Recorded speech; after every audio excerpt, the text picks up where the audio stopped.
Negro life in New York's Harlem ******. Little Blue Book No. 494 edited by E. Haldeman Julius. Negro life in New York's Harlem, a lively picture of a popular and interesting section. Wallace Thurman, Haldeman Julius Publications, Girard, Kansas. Copyright Haldeman Julius Company, printed in the United States of America. Contents page I. A lively picture of a popular and interesting section. 5-2. 200,000 Negroes in Harlem. 12-3. The social life in Harlem. 17-4. Nightlife in Harlem. 24-v. The amusement life of Harlem. 35-6. House rent parties, numbers and hot men. 47. The Negro and the Church. 53-8.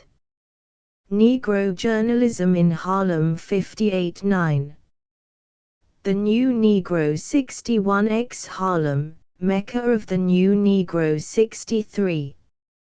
Negro life in New York's Harlem. I. A lively picture of a popular and interesting section. Wallace Thurman. Harlem has been called the Mecca of the New Negro, the center of Black America's cultural renaissance, nigger heaven, Pickaninny paradise, capital of Black America, and various other things. It has been surveyed and interpreted, explored and exploited. It has had its day in literature, in the drama, even in the tabloid press. It is considered the most popular and interesting section of contemporary New York. Its fame is international, its personality individual and inimitable. There is no Negro settlement anywhere comparable to Harlem, just as there is no other metropolis comparable to New York. As the great South Side Black Belt of Chicago spreads and smells with the same industrial clumsiness and stockyardish vigor of Chicago, so does the Black Belt of New York teem and rhyme with the cosmopolitan cross-currents of the world's greatest city. Harlem is Harlem because it is part and parcel of Greater New York. Its rhythms are the lackadaisical rhythms of a transplanted minority group caught up and rendered half-mad by the more speedy rhythms of the subway, Fifth Avenue and the Great White Way. Negro Harlem is located on one of the choice sites of Manhattan Island. It covers the greater portion of the northwestern end, and is more free from grime, smoke and oceanic dampness than the Lower East Side, where most of the hyphenated American groups live. Harlem is a great black city. There are no shanty-filled, mean streets. No antiquated cobblestoned pavement, no flimsy frame fire traps. Little Africa has fortressed itself behind brick and stone on wide important streets where the air is plentiful and sunshine can be appreciated. There are 6 main north and south thoroughfares streaming through Negro Harlem: Fifth Avenue, Lenox Avenue, 7th Avenue, 8th Avenue, Edgecombe and St. Nicholas. Fifth Avenue begins prosperously at 125th Street, becomes a slum district above 131st Street, and finally slithers off into a warehouse-lined, dingy alleyway above 139th Street. The people seen on Fifth Avenue are either sad or nasty-looking. The women seem to be drudges or drunkards, the men pugnacious and loud, petty thieves and vicious parasites. The children are pitiful specimens of ugliness and dirt. The tenement houses in this vicinity are darkened dung heaps, festering with poverty-stricken and crime-ridden stepchildren of nature. This is the edge of Harlem's slum district. Fifth Avenue is its boardwalk. Push carts line the curbstone, dirty push carts manned by dirtier hucksters, selling fly-specked vegetables and other cheap commodities. Evil faces leer at you from doorways and windows. Brutish men elbow you out of their way. Dreary-looking women scowl at and curse children playing on the sidewalk. That is Harlem's Fifth Avenue. Lenox Avenue knows the rumble of the subway and the rattle of the crosstown streetcar. It is always crowded with pedestrians seeking the subway or the streetcar, crowded with idlers from the many pool halls and dives along its line of march, crowded with men and women from the slum district which it borders on the west and Fifth Avenue borders on the east. Lenox Avenue is Harlem's Bowery. It is dirty and noisy, its buildings ill-used, and made shaky by the subway underneath. At 140th Street it makes its one bid for respectability. On one corner there is Tab's Restaurant and Grill, one of Harlem's most delightful and respectable eating houses. Across the street is the Savoy Building, housing a first-class dance hall, a motion picture theater and many small business establishments behind its stucco front. But above 141st Street Lenox Avenue gets mean and squalid, deprived of even its crowds of people, and finally peters out into a dirt pile, before leading to a car barn at 147th St. 7th Avenue, Black Broadway, Harlem's main street, a place to promenade, a place to loiter, an avenue spacious and sleek with wide pavement, modern well-kept buildings, theaters, drug stores and other businesses. 7th Avenue, down which no Negro dared walk 20 years ago unless he was prepared to fight belligerent Irishmen. 7th Avenue, teeming with life and ablaze with color, the most interesting and important street in one of the most interesting and important city sections of Greater New York. Negro Harlem is best represented by 7th Avenue. It is not, like 5th Avenue, filthy and stark, nor like Lenox, squalid and dirty. It is a grand thoroughfare into which every element of Harlem population ventures either for reasons of pleasure or of business. From 125th Street to 145th Street, 7th Avenue is a stream of dark people going to churches, theaters, restaurants, billiard halls, business offices, food markets, barber shops and apartment houses. 7th Avenue is majestic yet warm, and it reflects both the sordid chaos and the rhythmic splendor of Harlem. From 5 o'clock in the evening until way past midnight, 7th Avenue is one electric lit line of brilliance and activity, especially during the spring, summer and early fall months. Dwelling houses are close, overcrowded and dark. 7th Avenue is the place to seek relief. People everywhere. Lines of people in front of the box offices of the Lafayette Theatre at 132D Street, the Renaissance Motion Picture Theatre at 138th Street and the Roosevelt Theatre at 145th Street. Knots of people in front of the Metropolitan Baptist Church at 129th Street and Salem ME Church, which dominates the corner at 129th Street. People going into the cabarets. People going into speakeasies and saloons. Groups of boisterous men and boys, congregated on corners and in the middle of the blocks, making remarks about individuals in the passing parade. Adolescent boys and girls flaunting their youth. Street speakers on every corner. A Hindu faker here, a loud-voiced socialist there, a medicine doctor ballyhooing, a corn doctor, a blind musician, serious people, gay people, philanderers and preachers.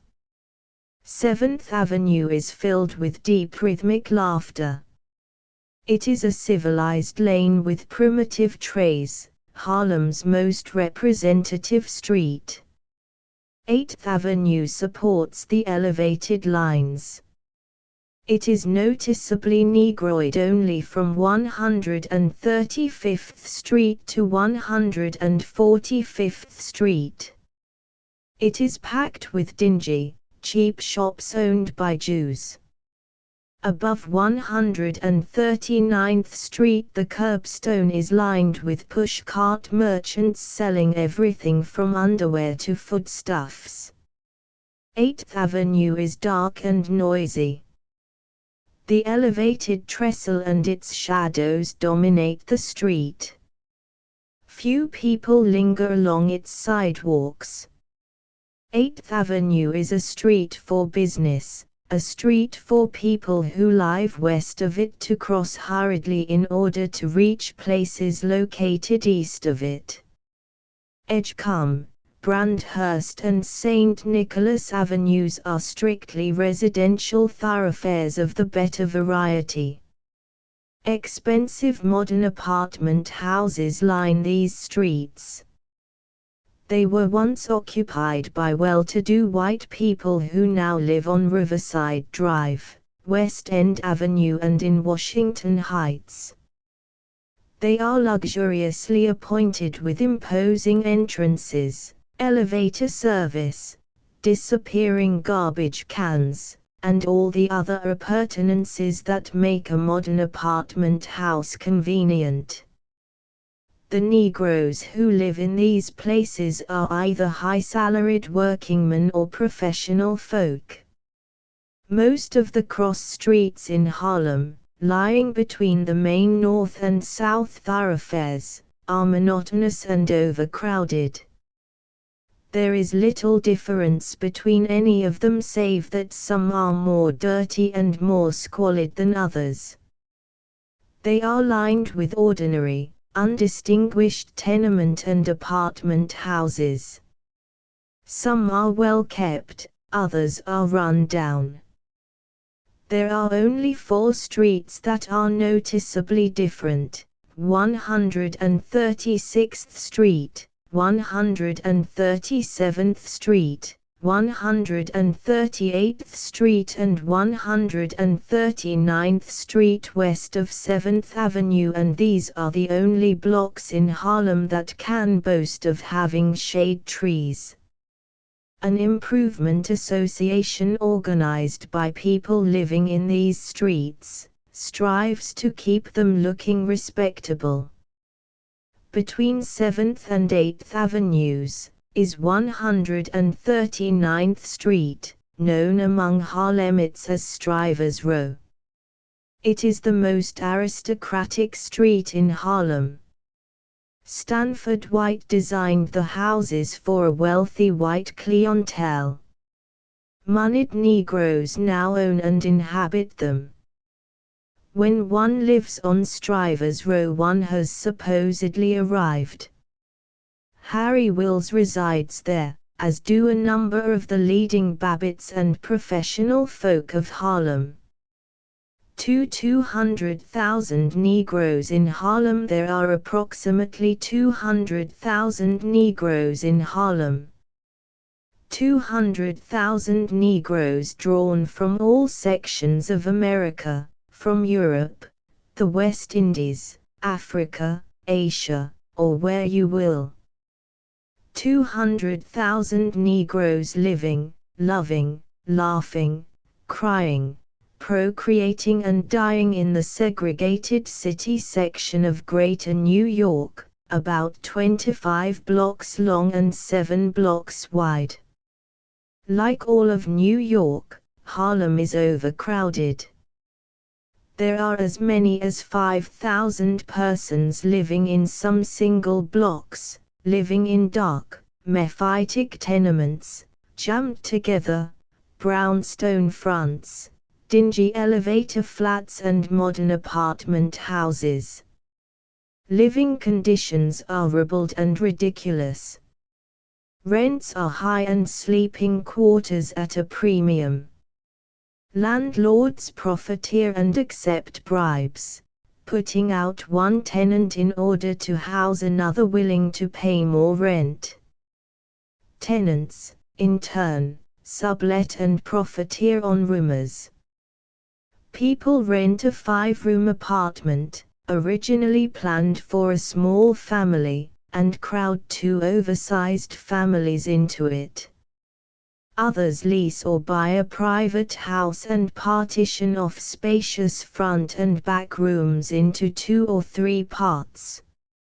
Hallways are curtained off and lined with cots. Living rooms become triplex apartments. Clothes closets and washrooms become kitchenettes. Dining rooms, parlors, libraries, drawing rooms are all profaned by cots, daybeds and snoring sleepers. There is little privacy, little unused space. The man in the front room of a railroad flat, so called because each room opens into the other like coaches on a train, must pass through 3 other bedrooms in order to reach the bathroom stuck on the end of the kitchen. He who works nights will sleep by day in the bed of one who works days, and vice versa. Mother and father sleep in a 3/4 bed. 2 adolescent children sleep on a portable cot set up in the parents' bedroom. Other cots are dragged by night from closets and corners to be set up in the dining room, in the parlor, or even in the kitchen to accommodate the remaining members of the family. It is all disconcerting, mad. There must be expansion. There is expansion, but it is not rapid enough or continuous enough to keep pace with the ever-growing population of Negro Harlem. The first place in New York where Negroes had a segregated community was in Greenwich Village, but as the years passed and their numbers increased, they soon moved northward into the 20s and lower 30s west of 6th Avenue until they finally made one big jump and centered around West 53rd Street.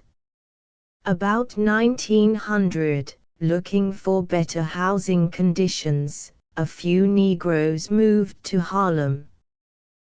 The Lenox Avenue subway had not yet been built and white landlords were having difficulty in keeping white tenants east of 7th Avenue because of the poor transportation facilities. Being good businessmen, they eagerly accepted the suggestion of a Negro real estate agent that these properties be opened to colored tenants. Then it was discovered that the few houses available would not be sufficient to accommodate the sudden influx. Negroes began to creep west of Lenox Avenue. White property owners and residents began to protest and tried to find means of checking or evicting unwelcome black neighbors. Negroes kept pouring in. Negro capital, belligerently organized, began to buy all available properties. Then, To quote James Johnson, the whole movement, in the eyes of the whites, took on the aspect of an invasion. They became panic-stricken and began fleeing as from a plague. The presence of one colored family in a block, no matter how well-bred and orderly, was sufficient to precipitate a flight. House after house and block after block was actually deserted. It was a great demonstration of human beings running amok. None of them stopped to reason why they were doing it or what would happen if they didn't. The banks and the lending companies holding mortgages on these deserted houses were compelled to take them over. For some time they held these houses vacant, preferring to do that and carry the charges than to rent or sell them to colored people.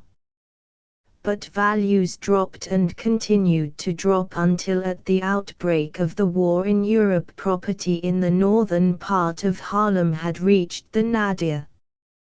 With the war came a critical shortage of common labor and the introducing of thousands of Southern Negroes into northern industrial and civic centers.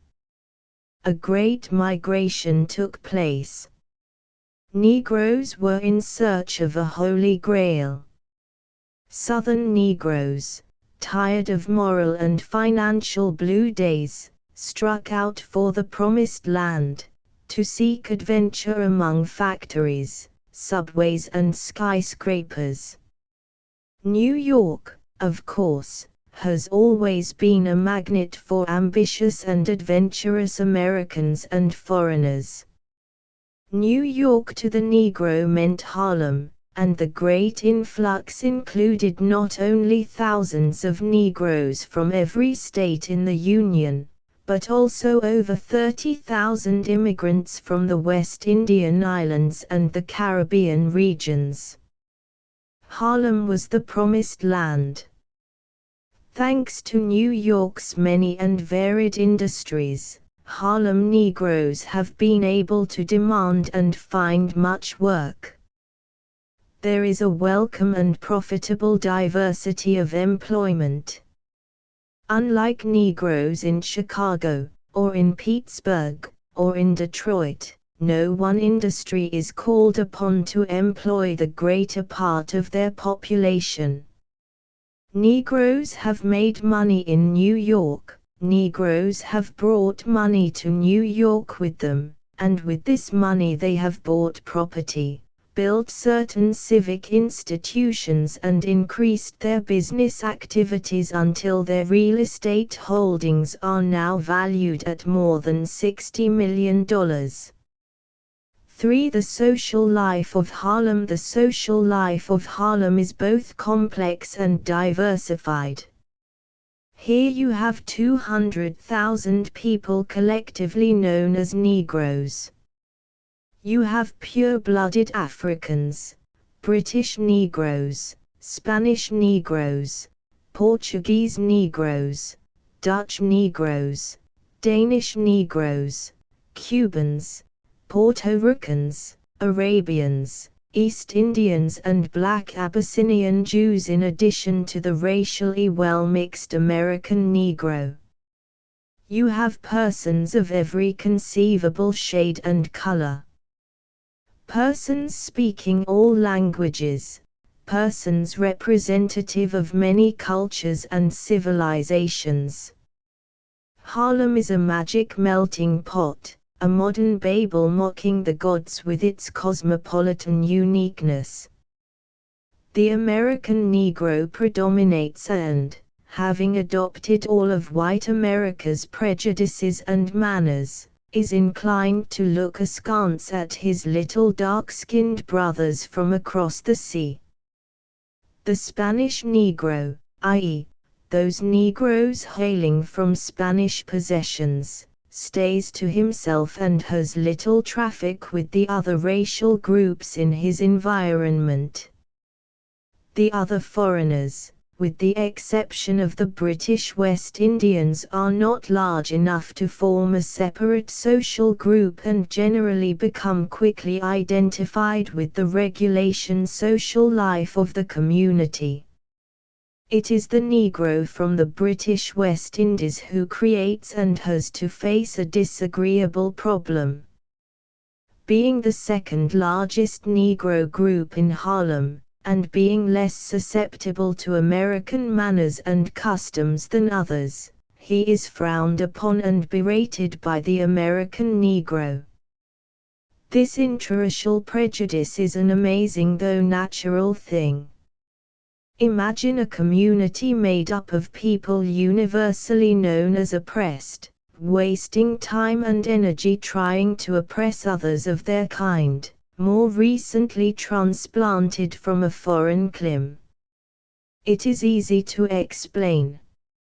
All people seem subject to prejudice, even those who suffer from it most, and all people seem inherently to dislike other folk who are characterized by cultural and lingual differences. It is a failing of man, a curse of humanity, and if these differences are accompanied, as they usually are, by quarrels concerning economic matters, there is bound to be an intensifying of the bitter antagonism existent between the two groups. Such has been the case with the British West Indian in Harlem. Because of his numerical strength, because of his Cockney English inflections and accent, because of his unwillingness to submit to certain American do's and don'ts, and because he, like most foreigners, has seemed willing to work for low wages, he has been hated and abused by his fellow Harlemites. And, as a matter of protection, he has learned to fight back. It has been said that West Indians are comparable to Jews in that they are both ambitious, eager for education, willing to engage in business, argumentative, aggressive, and possess a great proselytizing zeal for any cause they espouse. Most of the retail business in Harlem is owned and controlled by West Indians. They are also well represented and often officiate as provocative agents and leaders in radical movements among Harlem Negroes. And it is obvious that the average American Negro, in manifesting a dislike for the West Indian Negro, is being victimized by that same delusion which he claims blinds the American white man, namely, that all Negroes are alike. There are some West Indians who are distasteful, there are some of all people about whom one could easily say the same thing. It is to be seen then that all this widely diversified population would erect an elaborate social structure. For instance, there are thousands of Negroes in New York from Georgia. These have organized themselves into many clubs, such as the Georgia Circle or the Sons of Georgia. People from Virginia, South Carolina, Florida and other states do likewise. The foreign contingents also seem to have a mania for social organization. Social clubs and secret lodges are legion. And all of them vie with one another in giving dances, parties, entertainments and benefits in addition to public turnouts and parades. Speaking of parades, one must mention Marcus Garvey. Garvey, a Jamaican, is one of the most widely known Negroes in contemporary life. He became notorious because of his Back to Africa campaign. With the West Indian population of Harlem as a nucleus, he enlisted the aid of thousands of Negroes all over America in launching the Black Star Line, the purpose of which was to establish a trade and travel route between America and Africa by and for Negroes.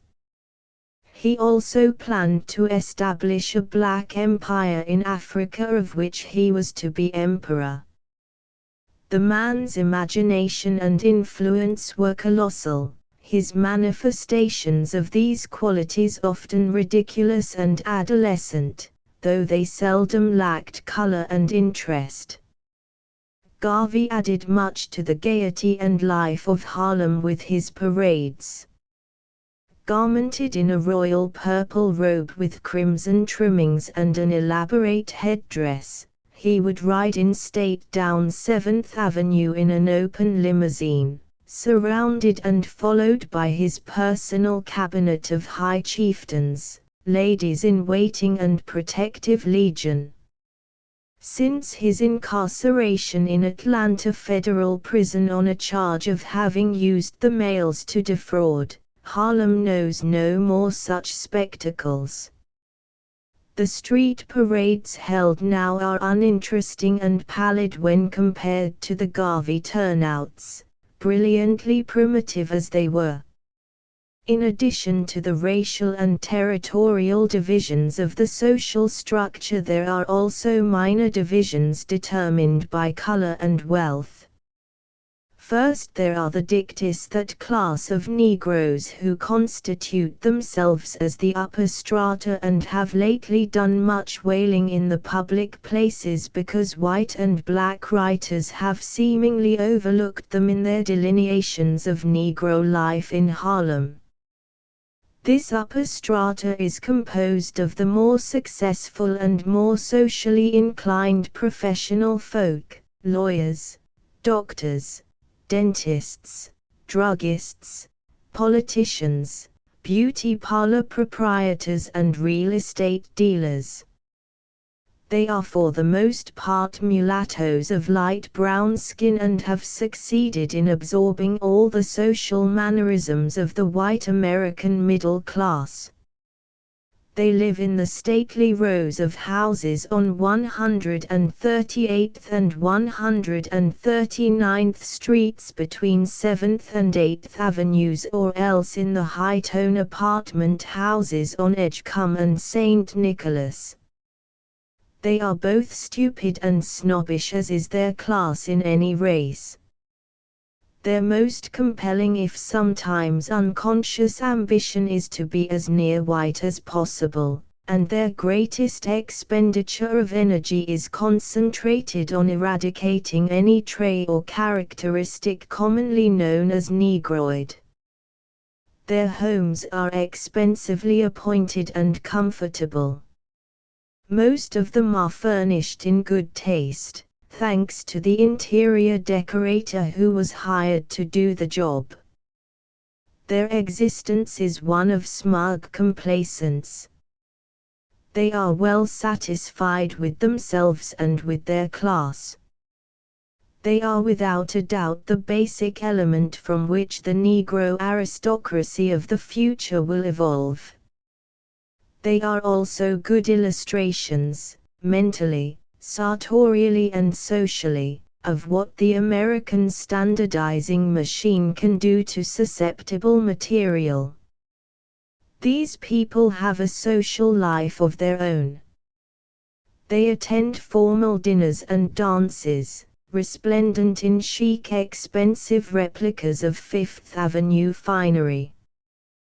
They arrange suitable intercoterie weddings, preside luxuriously at announcement dinners, prenuptial showers, wedding breakfasts and the like. They attend church socials, fraternity dances and sorority gatherings. They frequent the downtown theaters, and occasionally, quite occasionally, drop into one of the Harlem night clubs which certain of their lower caste brethren frequent and white downtown excursionists make wealthy. Despite this upper strata, which is quite small, social barriers among Negroes are not as strict and well regulated in Harlem as they are in other Negro communities. Like all cosmopolitan centers, Harlem is democratic. People associate with all types should chance happen to throw them together. There are a few aristocrats, a plethora of striving bourgeoisie, a few artistic spirits and a great proletarian mass, which constitutes the most interesting and important element in Harlem, for it is this latter class and their institutions that gives the community its color and fascination.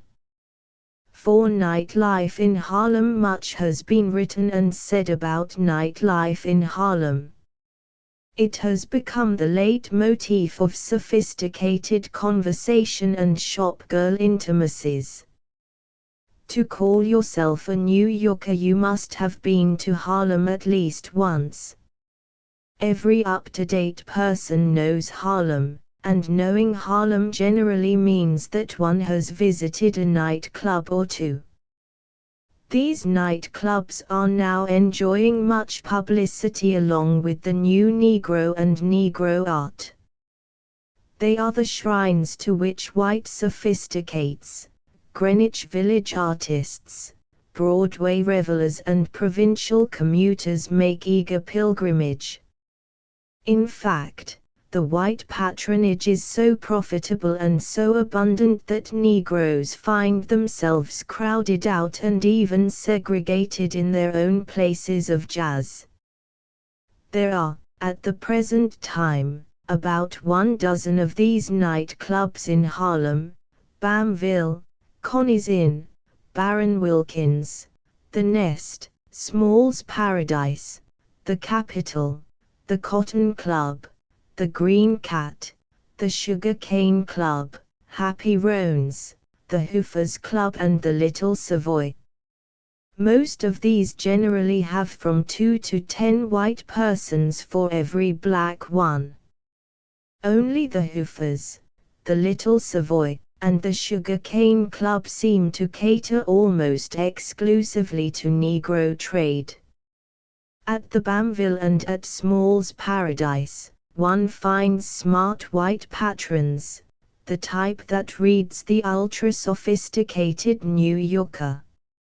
Indeed, that journal says in its catalogue of places to go, Small's and Bamville are the show places of Harlem for downtowners on their first excursion. Go late. Better not to dress.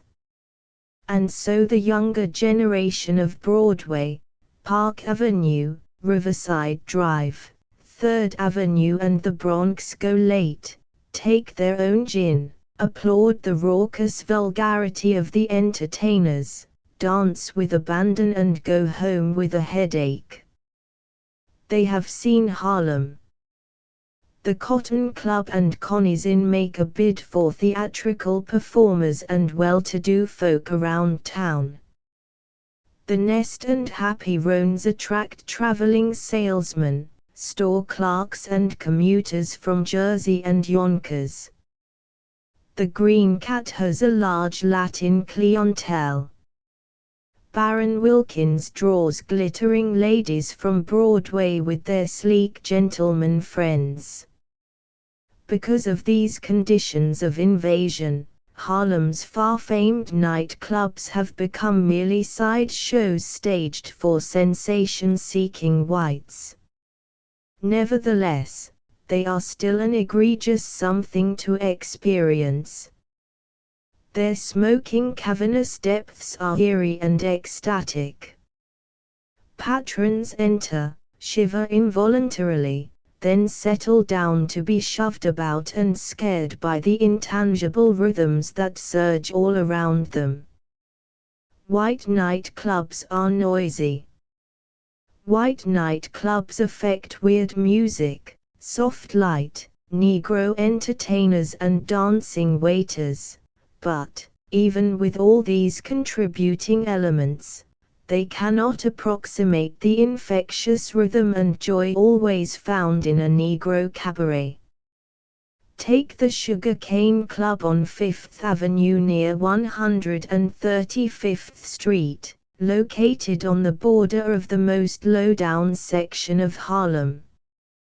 This place is visited by few whites or few dicty Negroes.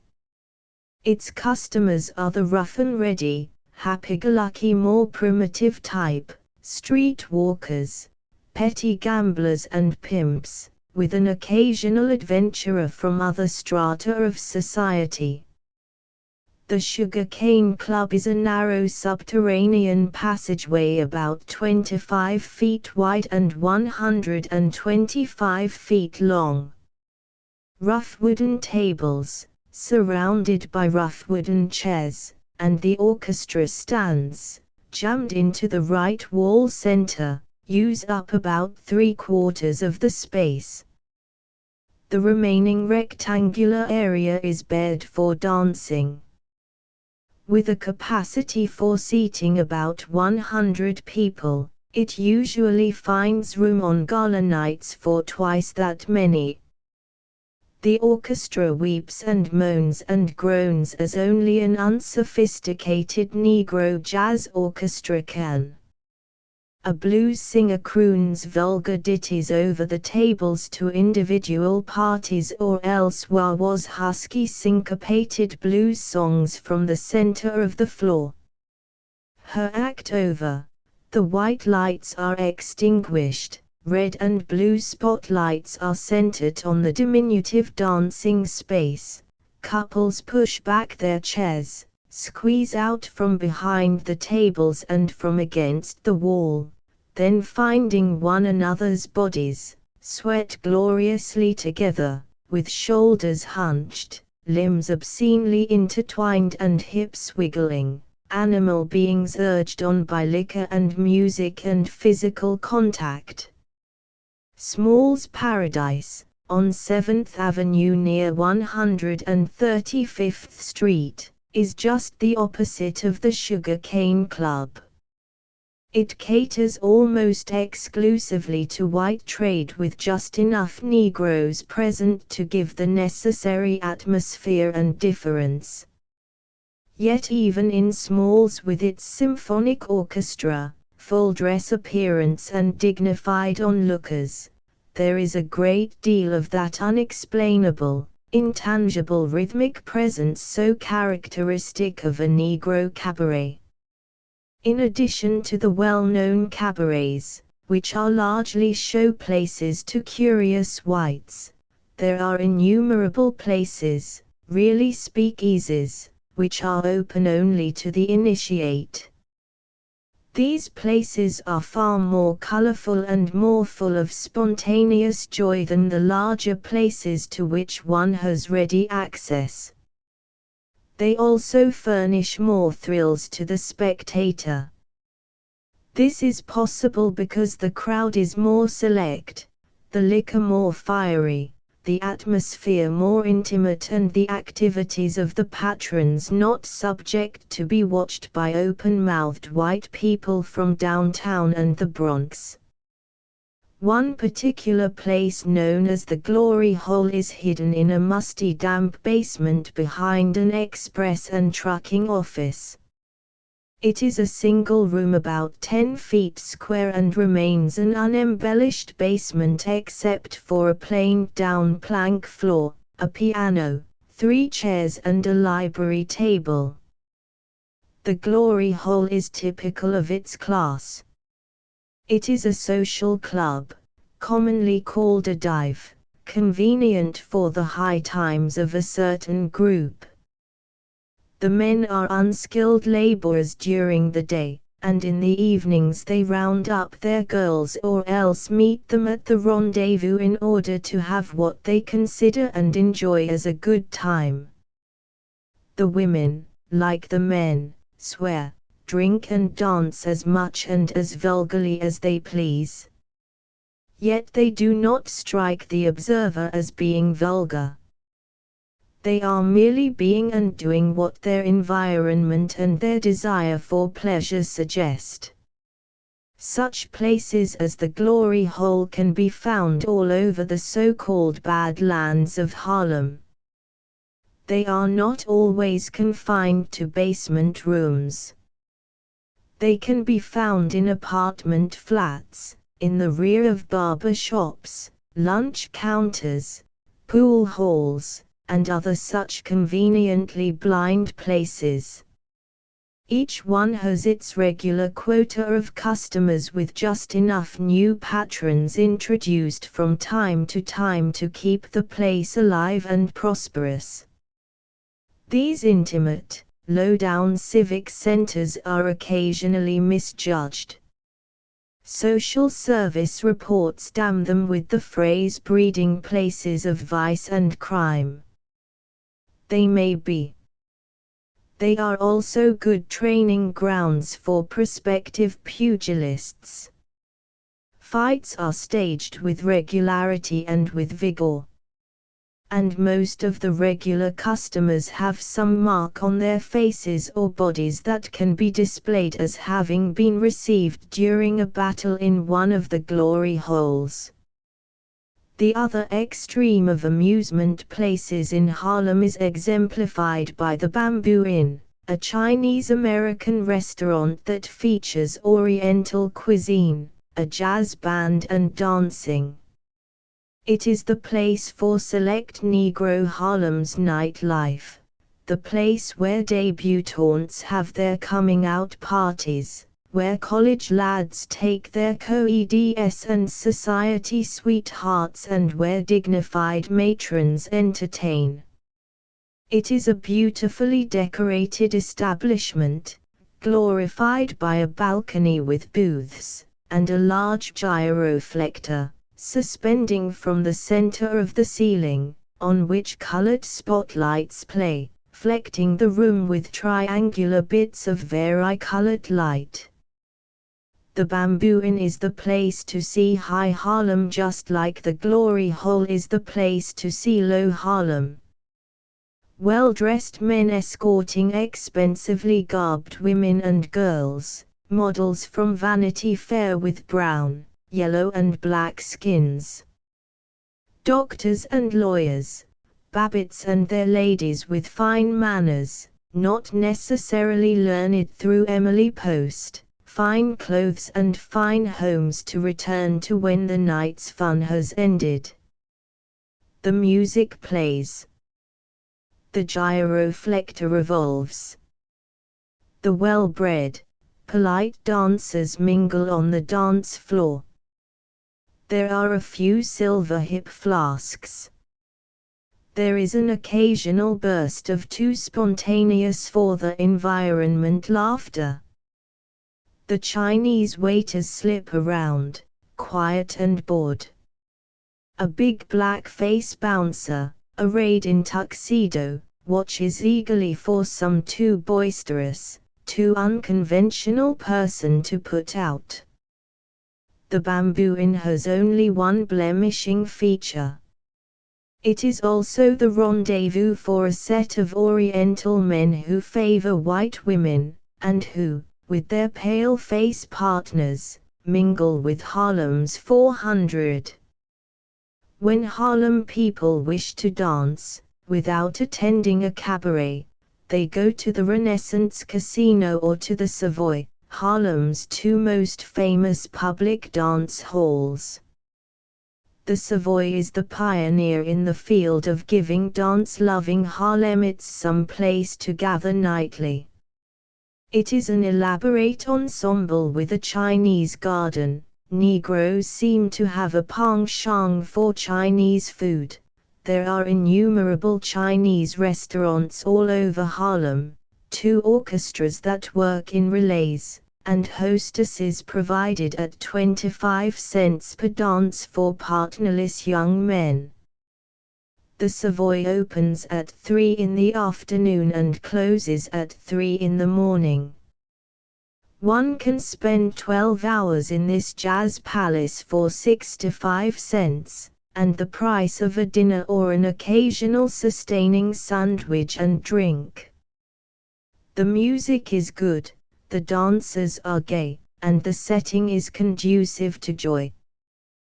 The Renaissance Casino was formerly a dance hall, rented out only for social affairs, but when the Savoy began to flourish, the the Renaissance, after closing a while for redecorations, changed its policy and reopened as a public dance hall.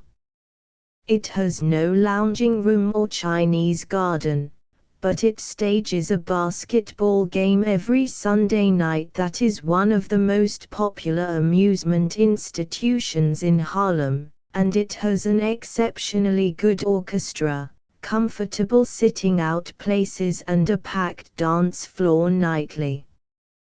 Then, when any social club wishes to give a dance at the Renaissance, the name of the organization is flashed from the electric signboard that hangs above the entrance, and in return for the additional and assured crowd, some division of the door receipts is made. The Renaissance is, I believe, in good Harlemese, considered more dicty than the Savoy. It has a more regulated and more dignified clientele, and almost every night in the week the dances are sponsored by some well-known social group. In addition to the above two places, the Manhattan Casino, an elaborate dance palace, is always available for the more deluxe gatherings. It is at the Manhattan Casino that the National Association for the Advancement of Colored People has its yearly whist tournament and dance, that Harlem society folk have their charity balls, and select formals, and that the notorious Hamilton Lodge holds its spectacular masquerade each year. All of the dances held in this casino are occasions never to be forgotten. Hundreds of well-dressed couples dancing on the floor. Hundreds of Negroes of all types and colors, mingling together on the dance floor, gathering in the boxes, meeting and conversing on the promenade. And here and there an occasional white person, or is it a Negro who can pass? Negroes love to dance, and in Harlem, where the struggle to live is so intensely complex, the dance serves as a welcome and feverish outlet. Yet it is strange that none of these dance palaces are owned or operated by Negroes. The Renaissance Casino was formerly owned by a syndicate of West Indians, but has now fallen into the hands of a Jewish group. And despite the thousands of dollars Negroes spend in order to dance, the only monetary returns in their own community are the salaries paid to the Negro musicians, ushers, janitors and doormen. The rest of the profits are spent and exploited outside of Harlem. This is true of most Harlem establishments. The Negro in Harlem is not, like the Negro in Chicago and other metropolitan centers, in charge of the commercial enterprises located in his community.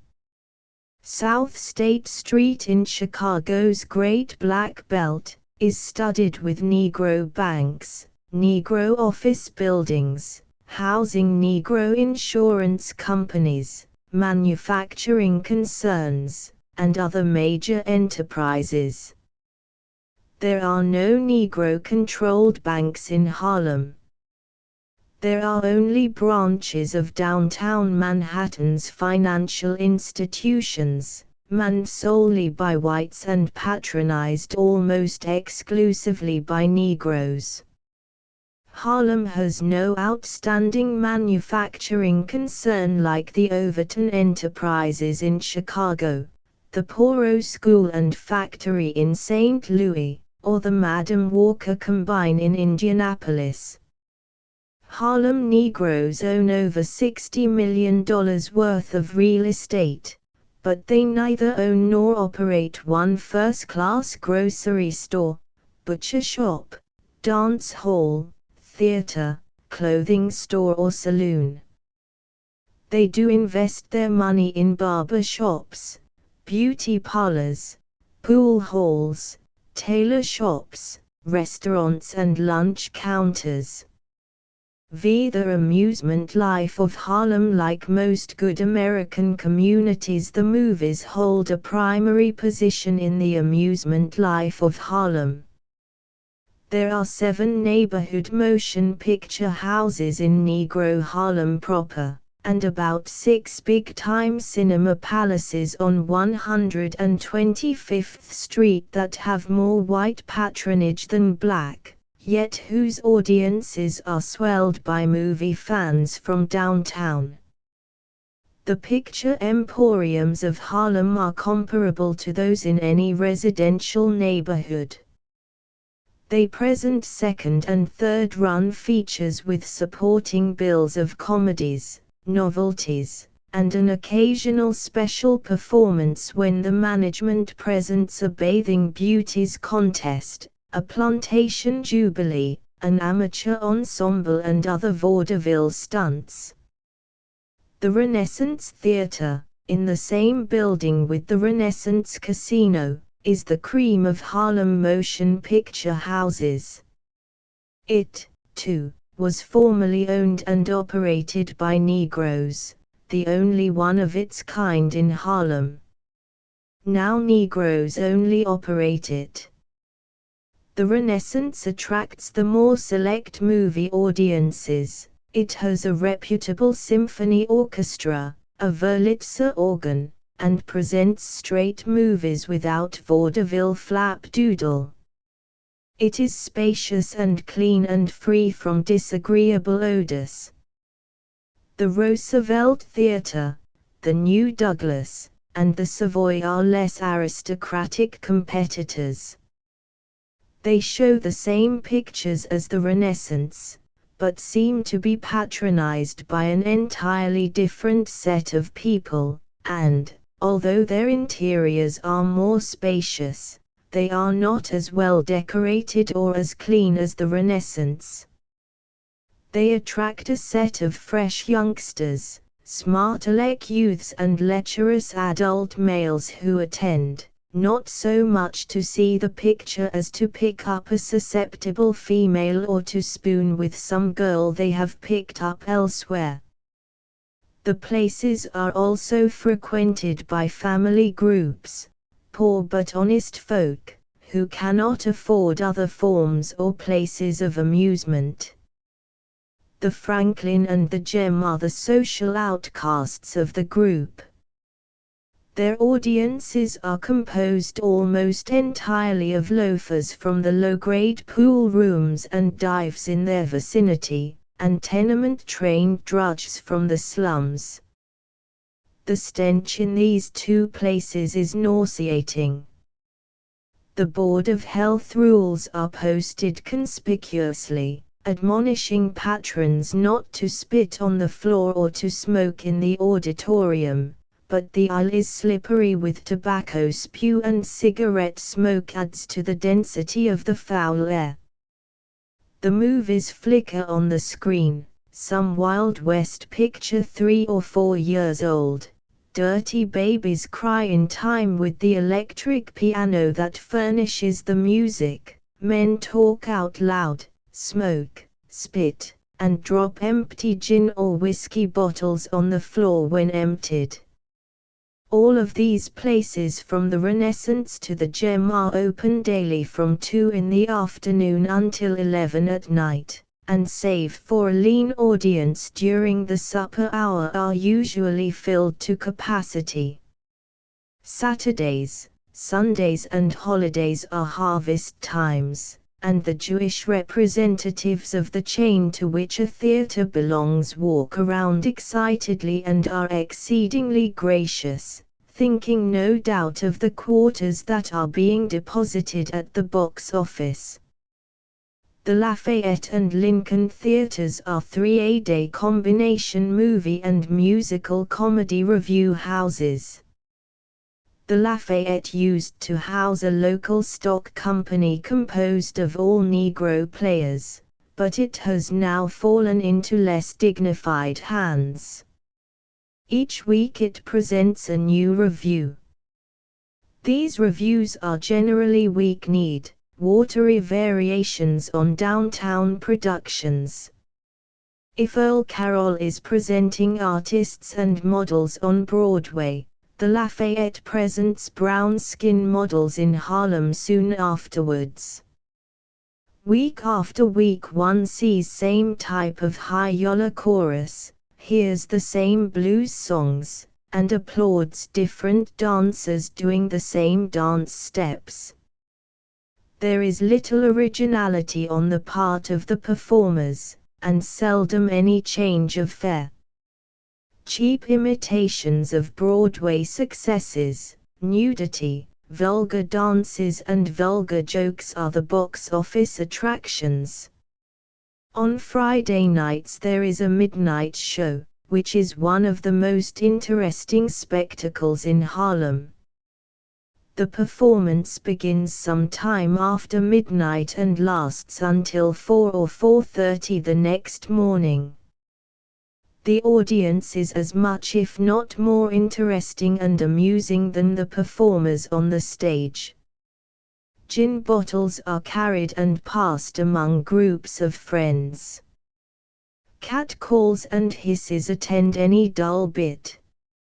Outspoken comments punctuate the lines, songs and dances of the performers. Impromptu acts are staged in the orchestra and in the gallery. The performers themselves are at their best and leave the stage to make the audience a part of their act. There are no conventions considered, no reserve is manifested. Everyone has a jolly good time, and after the theatre there are parties or work according to the wealth and inclinations of the individual. The Lincoln Theatre is smaller and more smelly than the Lafayette, and most people who attend the latter will turn up their noses at the Lincoln. It too has reviews and movies, and its only distinguishing feature is that its shows are even worse than those staged at the Lafayette. They are so bad that they are ludicrously funny. The audience is comparable to that found in the Lafayette on Friday nights at the Midnight Jamboree. Performers are razzed. Chorus girls are openly courted or damned, and the spontaneous utterances of the patrons are far more funny than any joke the comedians ever tell. If one can stand the stench, one can have a good time for 3 hours or more just by watching the unpredictable and surprising reactions of the audience to what is being presented on the stage. 6 house rent parties, numbers and hot men. The Harlem institutions that intrigue the imagination and stimulate the most interest on the part of an investigator are house rent parties, numbers and hot men. House rent parties are the result of high rents.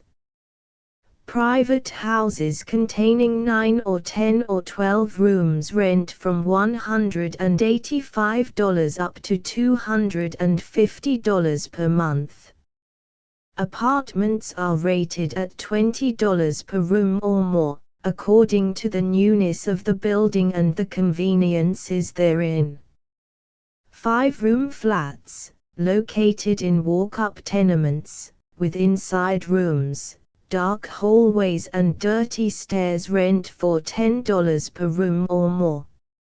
It can be seen then that when the average Negro workingman's salary is considered, he is often paid less for his labors than a white man engaged in the same sort of work, and when it is also considered that he and his family must eat, dress and have some amusements and petty luxuries, these rents assume a criminal enormity. And even though every available bit of unused space is sublet at exorbitant rates to roomers, some other source of revenue is needed when the time comes to meet the landlord. Hence we have hundreds of people opening their apartments and houses to the public, their only stipulation being that the public pay 25 cents admission fee and buy plentifully of the food and drinks offered for sale. Although one of these parties can be found any time during the week, Saturday night is favored. The reasons are obvious. Folk don't have to get up early on Sunday morning and most of them have had a payday. Of course, this commercialization of spontaneous pleasure in order to pay the landlord has been abused, and now there are folk who make their living altogether by giving alleged house rent parties. This is possible because there are in Harlem thousands of people with no place to go, thousands of people lonesome, unattached and cramped, who stroll the streets eager for a chance to form momentary contacts, to dance, to drink and make merry. They willingly part with more of the week's pay than they should just to enjoy an oasis in the desert of their existence, and a joyful intimate party, open to the public yet held in a private home, is, as they say, their meat. So elaborate has the technique of these parties and their promotion become that great competition has sprung up between prospective party givers. Private advertising stunts are resorted to, and done quietly so as not to attract too much attention from the police, who might want to collect a license fee or else drop in and search for liquor. Cards are passed out in pool halls, subway stations, cigar stores, and on the street. This is an example. Hey! Hey! Come on boys and girls, let's shake that thing where? At Hot Papa Sam's West 134th Street, 3 flights up. Jelly Roll Smith at the piano Saturday night, the 7th of May, 1927. Hey! Hey! Saturday night comes. There may be only piano music, there may be a piano and drum, or a 3 or 4-piece ensemble. Red lights, dim and suggestive, are in order. The parlor and the dining room are cleared for the dance, and one bedroom is utilized for hats and coats. In the kitchen will be found boiled pig's feet, ham hock and cabbage, hopping john, a combination of peas and rice, and other proletarian dishes. The music will be barbarous and slow. The dancers will use their bodies and the bodies of their partners without regard to the conventions. There will be little restraint. Happy individuals will do solo specialties, will sing, dance, have Charleston and black bottom contests and breakdowns. Hard little tenement girls will flirt and make dates with pool hall johnnies and drug-store cowboys. Prostitutes will drop in and slink out. And in addition to the liquor sold by the house, flasks of gin, and corn and rye will be passed around and emptied. Here Low Harlem is in its glory, primitive and unashamed. I have counted as many as 12 such parties in one block, 5 in one apartment house containing 40 flats. They are held all over Harlem with the possible exception of 137th, 138th and 139th Streets between 7th and 8th Avenues, where the bulk of Harlem's upper class lives. Yet the house rent party is not on the whole a vicious institution. It serves a real and vital purpose, and is as essential to Low Harlem as the cultured receptions and soirees held on Strivers Row are to High Harlem. House rent parties have their evils. It is an economic evil and a social evil that makes them necessary, but they also have their virtues. Like all other institutions of man, it depends upon what perspective you view them from. But regardless of abstract matters, house rent parties do provide a source of revenue to those in difficult financial straits, and they also give lonesome Harlemites, caged in by intangible bars, some place to have their fun and forget problems of color, civilization and economics. Numbers, unlike house rent parties, is not an institution confined to any one class of Harlem folk. Almost everybody plays the numbers, a universal and illegal gambling pastime, which has become Harlem's favorite indoor sport. Numbers is one of the most elaborate, big-scale lottery games in America. It is based on the digits listed in the daily reports of the New York Stock Exchange. A person wishing to play the game places a certain sum of money, from 1 penny up, on a number composed of 3 digits. This number must be placed in the hands of the runner before 10 o'clock in the morning, as the reports are printed in the early editions of the afternoon papers. The clearinghouse reports are like this: exchanges $1,023,000,000 balances 128 million credit bal. 98 million. The winning number is composed from the second and third digits in the millionth figures opposite exchanges and from the third figure in the millionth place opposite the balances. Thus, if the report is like the example above, the winning number for that day will be 238. An elaborate system of placement and paying off has grown around this game. Hundreds of persons known as runners make their rounds daily, collecting number slips and cash placements from their clients. These runners are the middlemen between the public and the banker, who pays the runner a commission on all collections, reimburses winners, if there are any, and also gives the runner a percentage of his client's winnings. These bankers and runners can well afford to be and often are rogues. Since numbers is an illegal pastime, they can easily disappear when the receipts are heavy or a number of people have chosen the correct 3 digits and wish their winnings. The police are supposed to make some effort to enforce the law and check the game. Occasionally a runner or a banker is arrested, but this generally occurs only when some irate player notifies the police that he ain't been done right by. Numbers can be placed in innumerable ways: the grocer, the butcher, the confectioner, the waitress at the lunch counter, the soda clerk, and the choir leader all collect slips for the number bankers.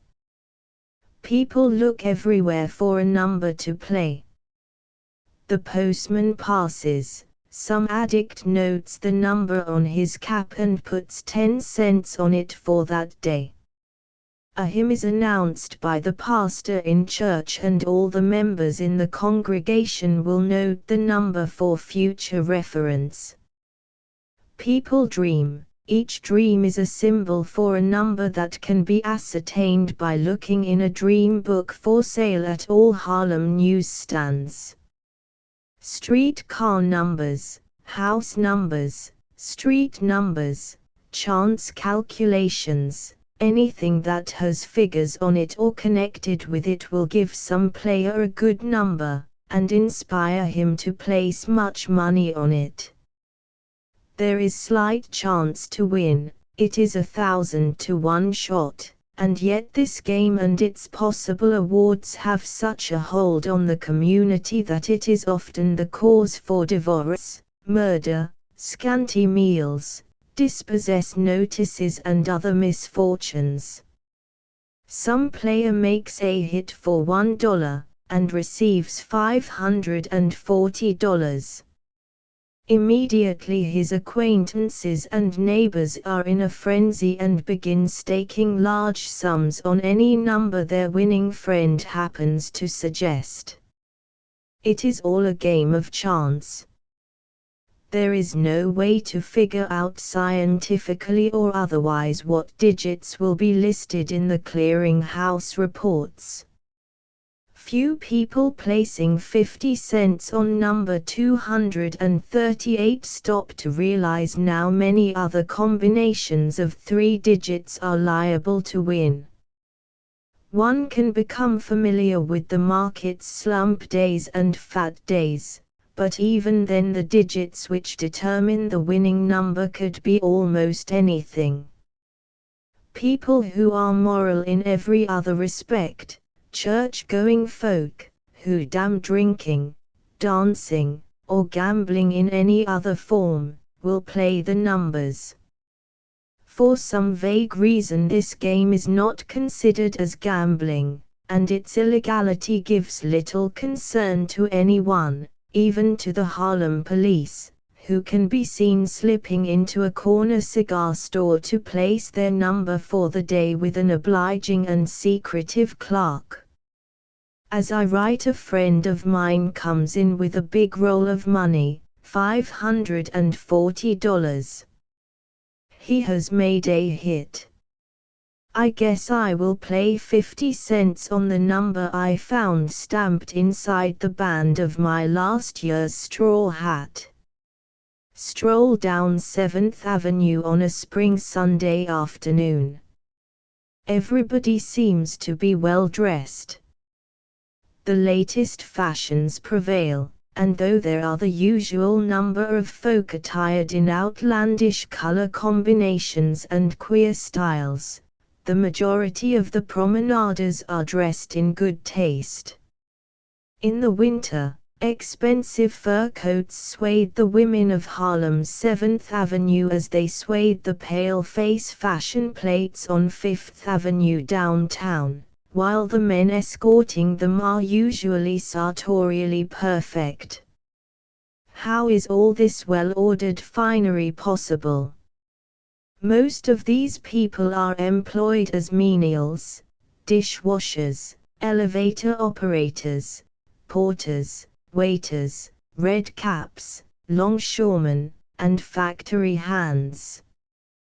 Their salaries are notoriously low. Not many men picked at random on 7th Avenue can truthfully say that they regularly earn more than $100 per month, and from this salary must come room rent, food and other of life's necessities and luxuries. How can they dress so well? There are, of course, the installment houses, considered by many authorities one of the main economic curses of our present-day civilization, and there are numerous people who run accounts at such places just to keep up a front, but these folk have little money to jingle in their pockets. All of it must be dribbled out to the installment collectors. There was even one chap I knew, who had to pawn a suit he had bought on the installment plan in order to make the final $10 payment and prevent the credit house collector from garnishing his wages. And it will be found that the majority of the Harlemites, who must dress well on a small salary, shun the installment house leeches and patronize the hot men. Hot men sell hot stuff which when translated from Harlemese into English, means merchandise supposedly obtained illegally and sold on the QT far below par. Hot men do a big business in Harlem. Some have apartments fitted out as showrooms, but the majority peddle their goods piece by piece from person to person. Hot stuff is supposedly stolen by shoplifters or by store employees or by organized gangs, who raid warehouses and freight yards. Actually, most of the hot stuff sold in Harlem originally comes from bankrupt stores. Some ingenious group of people make a practice of attending bankruptcy sales and by buying blocks of merchandise get a great deal for a small sum of money. This merchandise is then given in small lots to various agents in Harlem, who secretly dispose of it. There is a certain glamour about buying stolen goods aside from their cheapness. Realizing this, hot men and their agents maintain that their goods are stolen whether they are or not. People like to feel that they are breaking the law, and when they are getting undeniable bargains at the same time, the temptation becomes twofold. Of course, one never really knows whether what they are buying has been stolen from a neighbor next door or bought from a defunct merchant. There have been many instances when a gentleman, strolling down the avenue in a newly acquired overcoat, has had it recognized by a former owner, and found himself either beaten up or behind the bars. However, such happenings are rare, for the experienced Harlemite will buy only that hot stuff which is obviously not second-hand. One evening I happened to be sitting in one of the private reception rooms of the Harlem YWCA. There was a great commotion in the adjoining room, a great coming in and going out. It seemed as if every girl in the YWCA was trying to crowd into that little room. Finally, the young lady I was visiting went to investigate. She was gone for about 15 minutes. When she returned, she had on a new hat, which she informed me, between laughs at the bewildered expressions on my face, she had obtained from a hot man for $2. This same hat, according to her, would cost $10 downtown and $12 on 125th Street. I placed my chair near the door and watched the procession of young women entering the room bareheaded and leaving with new headgear. Finally the supply was exhausted and a perspiring little Jew emerged, his pockets filled with dollar bills. I discovered later that this man was a storekeeper in Harlem, who had picked up a large supply of spring hats at a bankruptcy sale, and stating that it was hot stuff had proceeded to sell it not openly in his store, but sub rosa in private places. There is no limit to the hot man's supply or the variety of goods he offers. One can, if one knows the ropes, buy any article of wearing apparel from him. And in addition to the professional hot man, there are always the shoplifters and thieving store clerks, who accost you secretly and eagerly place at your disposal what they have stolen. Hence low-salaried folk in Harlem dress well, and 7th Avenue is a fashionable street crowded with expensively dressed people, parading around in all their hot finery.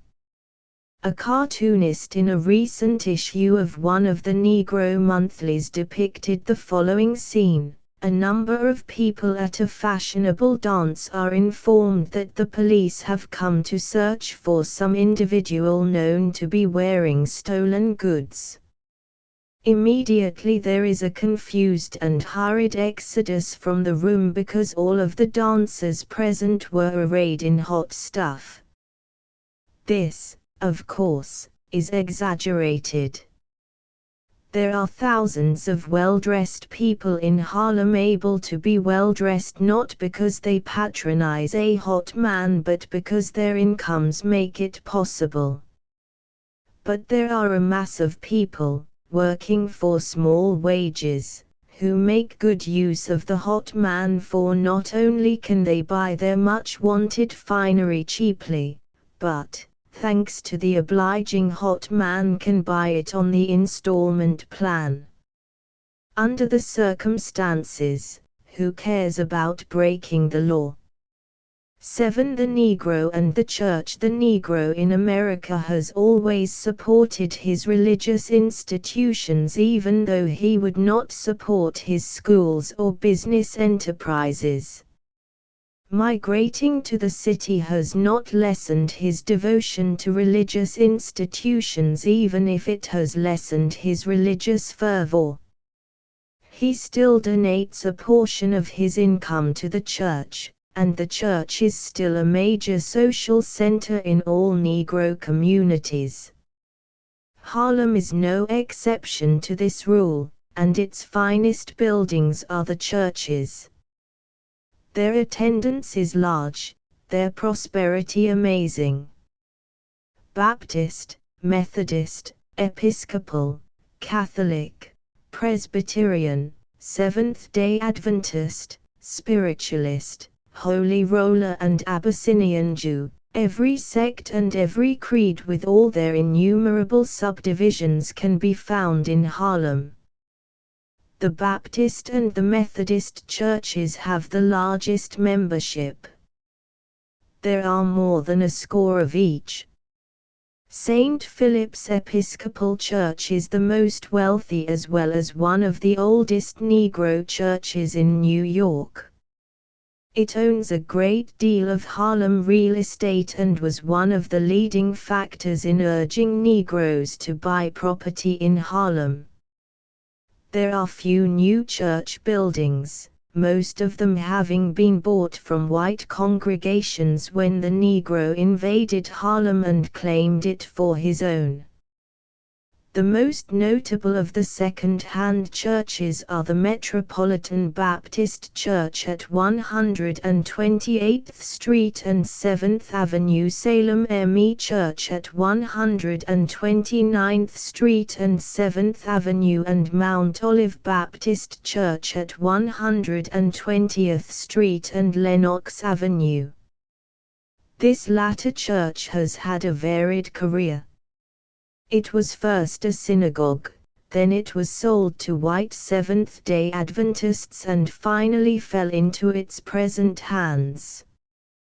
The most notable new churches are the Abyssinian Baptist Church on 138th Street, Mother Zion on 137th Street, and St. Mark's. The latter church has just recently been finished. It is a dignified and colossal structure occupying a triangular block on Edgecombe and St. Nicholas Avenues between 137th and 138th Streets.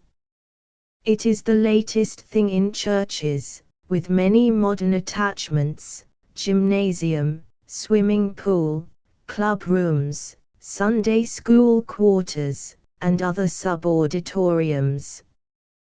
When it was formally opened, there was a gala dedication week to celebrate the occasion.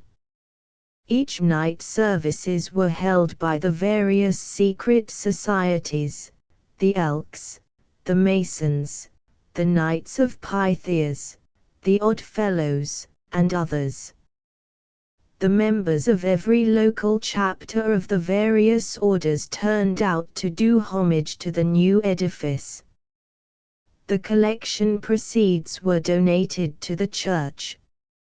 St. Mark's goes in for elaborate ceremony quite reminiscent of the Episcopal or Roman Catholic service. The choir is regaled in flowing robes and chants hymns by Handel. The pulpit is a triumph of carving and wood decoration. There is more ceremony than sermon. The better class of Harlemites attends the larger churches. Most of the so-called dictis are registered as Episcopalians at St. Philip's, which is the religious sanctum of the socially elect and wealthy Negroes of Harlem. The congregation at St. Philip's is largely mulatto. This church has a parish house that serves as one of the most ambitious and important social centers in Harlem. It supports a gymnasium that produces annually a first-class basketball team, an art sketch class that is both large and promising, and other activities of interest and benefit to the community. Every Sunday all of the churches are packed, and were they run entirely on the theatrical plan they would hang out the SRO sign. No matter how large they are, they do not seem to be large enough. And in addition to these large denominational churches there are many smaller ones also crowded, and a plethora of outlaw sects, ranging from holy rollers to black Jews and Muslims. The holy rollers collect in small groups of from 25 to 100 and call themselves various things. Some are known as the Saints of God in Christ, others call themselves members of the Church of God, and still others call themselves sanctified children of the Holy Ghost. Their meetings are primitive performances. Their songs and chants are lashing to the emotions. They also practice healing, and, during the course of their services, shout and dance as erotically and sincerely as savages around a jungle fire. The Black Jews are a sect migrated from Abyssinia. Their services are similar to those in a Jewish synagogue, only they are of a lower order, for these people still believe in alchemy and practice polygamy when they can get away with it. Just recently a group of them were apprehended by agents from the Department of Justice for establishing a free love farm in the state of New Jersey. They were all citizens of Harlem and had induced many young Negro girls to join them. The Mohammedans are beginning to send missionaries to work among Negroes in America. Already they have succeeded in getting enough converts in Harlem, Chicago, St. Louis and Detroit to establish mosques in these cities. There are about 125 active members of the Mohammedan Church in Harlem, practicing the precepts of the Quran under the leadership of an Islamic missionary. The spiritualist churches also thrive in Harlem. There are about 25 or more of their little chapels scattered about. They enjoy an enormous patronage from the more superstitious, ignorant classes. The leaders of the larger ones make most of their money from white clients, who drop in regularly for private sessions. 8 Negro journalism in Harlem. The Harlem Negro owns, publishes, and supports 5 local weekly newspapers. These papers are just beginning to influence Harlem thought and opinion. For a long time they were merely purveyors of local gossip and scandal. Now some of them actually have begun to support certain issues for the benefit of the community and to cry out for reforms in the regulation journalistic manner. For instance, the New York Age, which is the oldest Negro weekly in New York, has been conducting a publicity campaign against numbers and saloons. These saloons are to this paper as unwelcome a Harlem institution as the numbers. Each block along the main streets has at least one saloon, maybe 2 or 3. They are open affairs, save instead of calling themselves saloons, they call themselves cafes. To get in is an easy matter. One has only to approach the door and look at a man seated on a box behind the front window, who acknowledges your look by pulling a chain which releases a bolt on the door. Once in, you order what you wish from an old-fashioned bartender and stand before an old-fashioned bar with a brass rail, mirrors, pictures, spittoons, and everything. What is more, they even have ladies' rooms in the rear. The editor of the New York Age, in the process of conducting his crusade, published the addresses of all these saloons and urged that they be closed. The result of his campaign was that they are still open and doing more business than ever, thanks to his having informed people where they were located. At first glance, any of the Harlem newspapers give one the impression that Harlem is a hotbed of vice and crime. They smack of the tabloid in this respect and should be considered accordingly. True, there is vice and crime in Harlem as there is in any community where living conditions are chaotic and crowded. For instance, there are 110 Negro women in Harlem for every 100 Negro men. 60.6% of them are regularly employed. This, according to social service reports, makes women cheap, and conversely, I suppose, makes men expensive.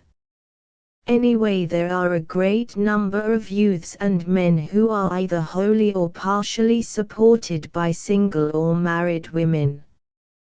These male parasites, known as sweetbacks, dress well and spend their days standing on street corners, playing pool, gambling and looking for some other fish to aid in their support. This is considered by some an alarming condition, inasmuch as many immigrant youths from foreign countries and rural Southern American districts naturally inclined to be lazy, think that it is smart and citified to be a parasite and do almost anything in order to live without working. The newspapers of Harlem seldom speak of this condition, but their headlines give eloquent testimony to the results, with their reports of gunplay, divorce actions, and in New York State there is only one ground for divorce, and brick-throwing parties. These conditions are magnified, of course, by proximity, and really are not important at all when the whole vice and crime situation in Greater New York is taken under consideration. To return to the newspapers, the Negro World is the official organ of the Garvey movement. At one time it was one of the most forceful weeklies among Negroes. Now it has little life or power, its life-giving mentor, Marcus Garvey, being in Atlanta Federal Prison. Its only interesting feature is the weekly manifesto Garvey issues from his prison sanctum, urging his followers to remain faithful to the cause and not fight among themselves while he is kept away from them. The Amsterdam News is the largest and most progressive Negro weekly published in Harlem. It, like all of its contemporaries, is conservative in politics and policy, but it does feature the work of many of the leading Negro journalists and has the most forceful editorial page of the group, even if it does believe that most of the younger Negro artists are bad new Negroes. The New York News is a political sheet, affecting the tabloid form. The Tatler is a scandal sheet. It specializes in personalities and theatrical and sport news.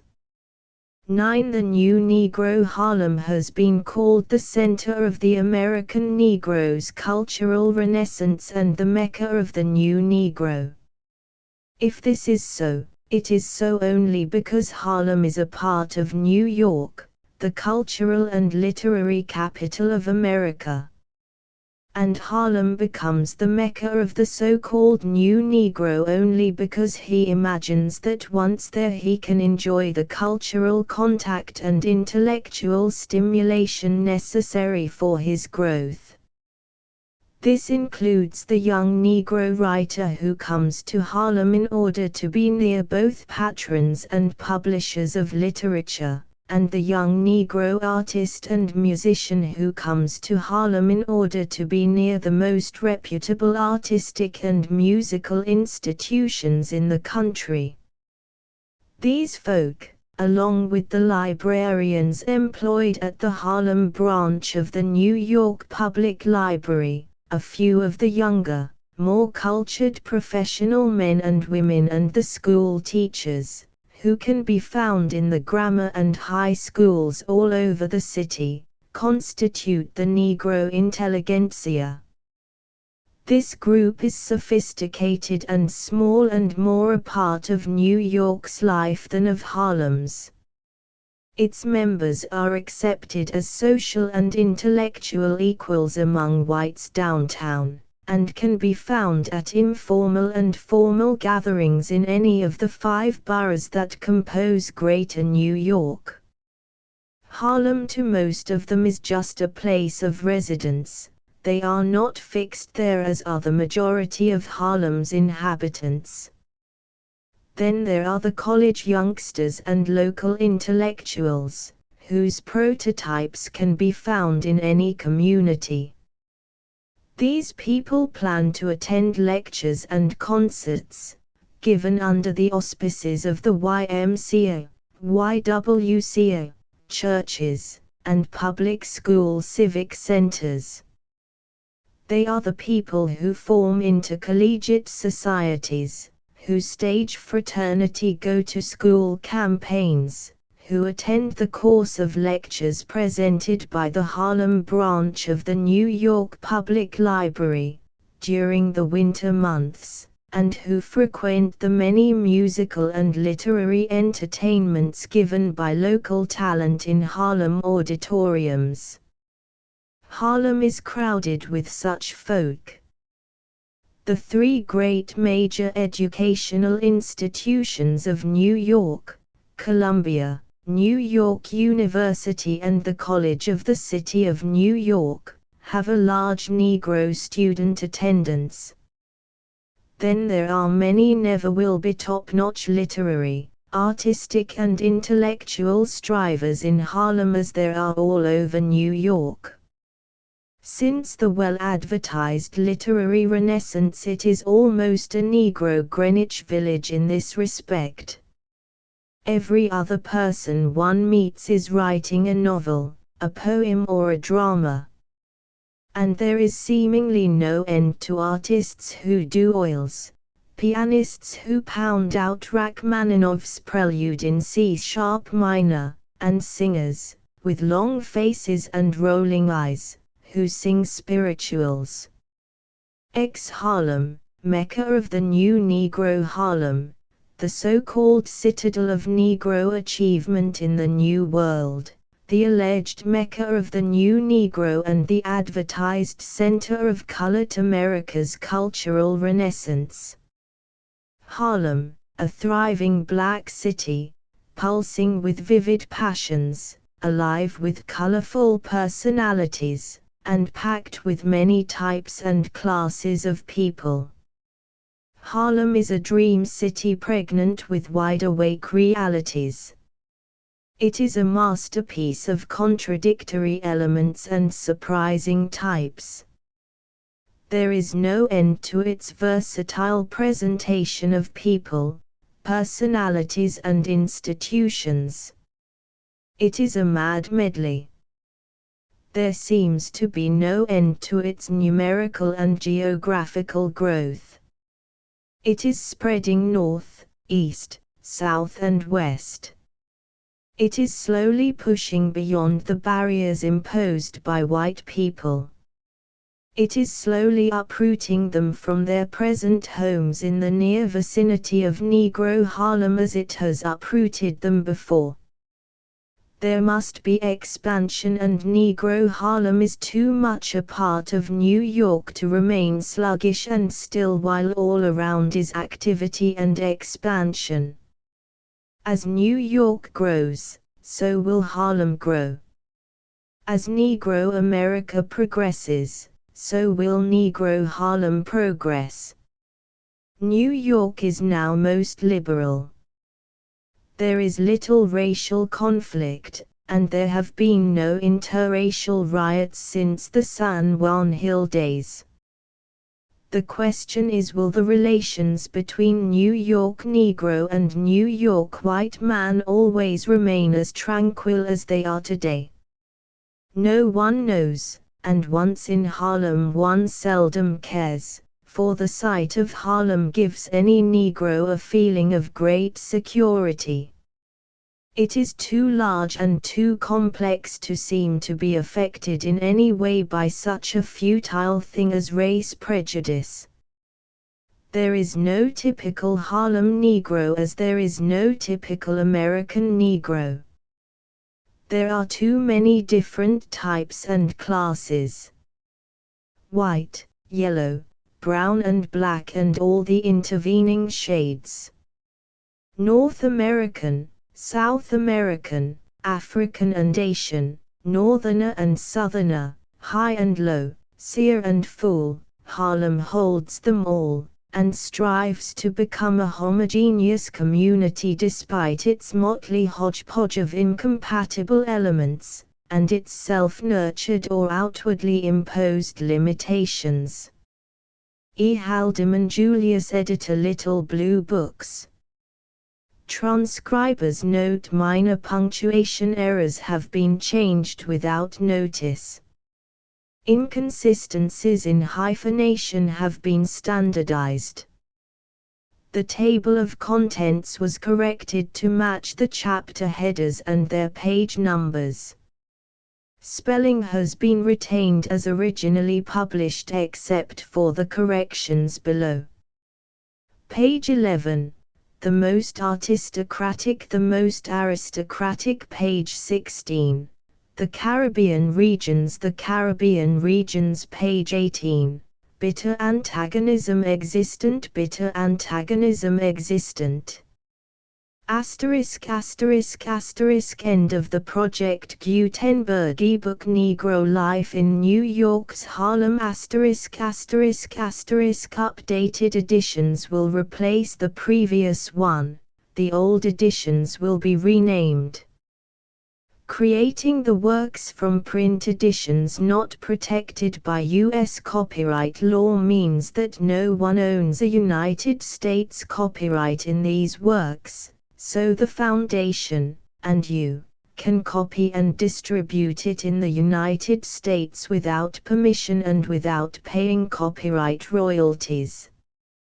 Special rules, set forth in the general terms of use part of this license, apply to copying and distributing Project Gutenberg trademark symbol electronic works to protect the Project Gutenberg trademark symbol concept and trademark. Project Gutenberg is a registered trademark, and may not be used if you charge for an ebook, except by following the terms of the trademark license, including paying royalties for use of the Project Gutenberg trademark.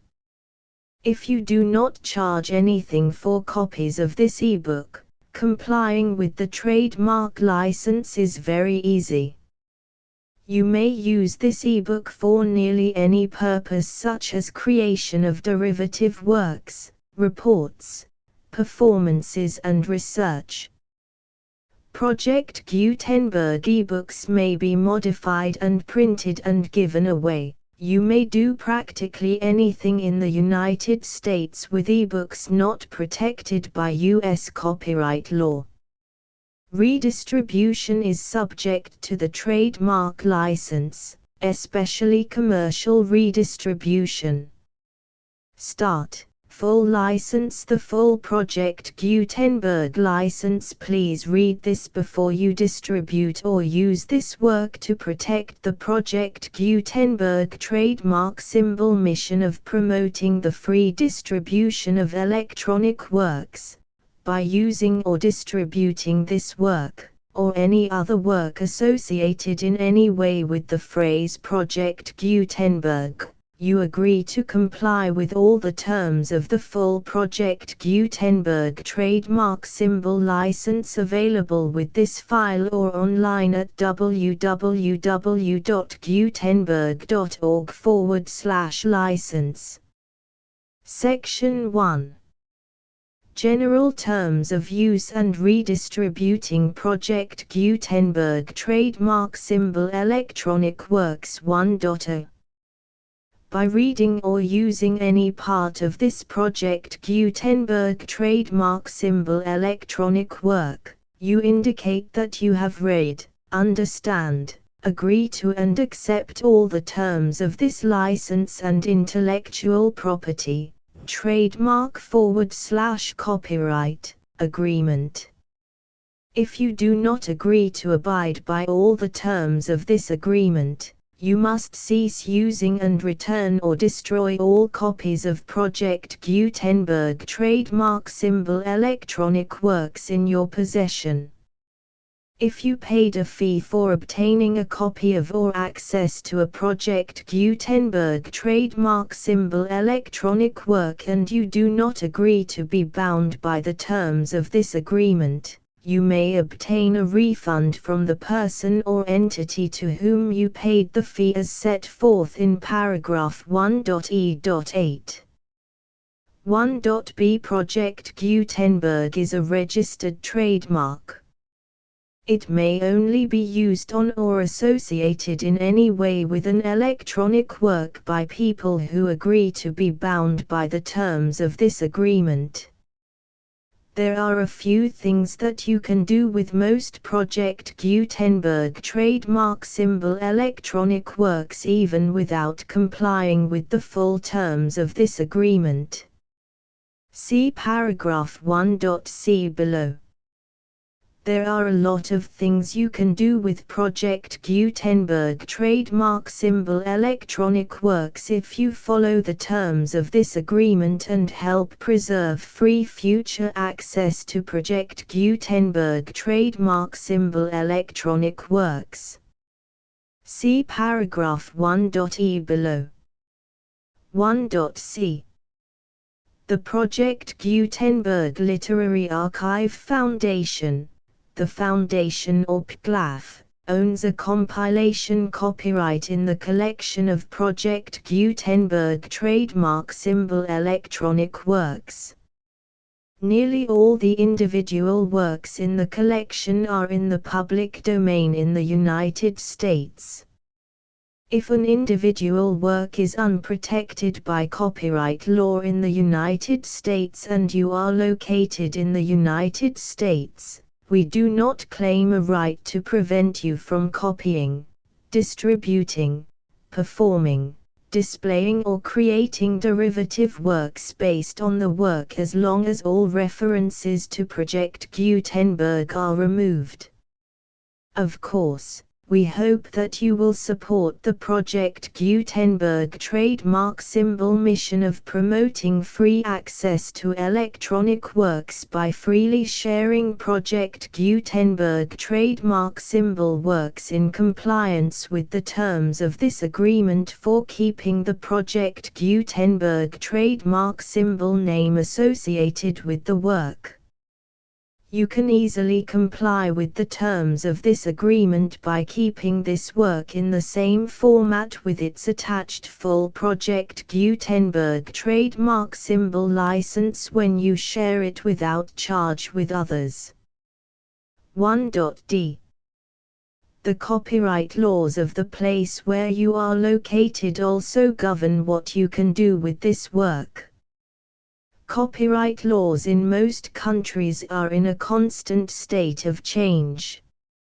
If you are outside the United States, check the laws of your country in addition to the terms of this agreement before downloading, copying, displaying, performing, distributing or creating derivative works based on this work or any other Project Gutenberg trademark symbol work.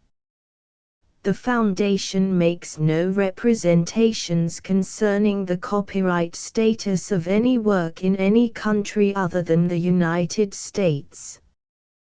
1.e Unless you have removed all references to Project Gutenberg, 1.e.1.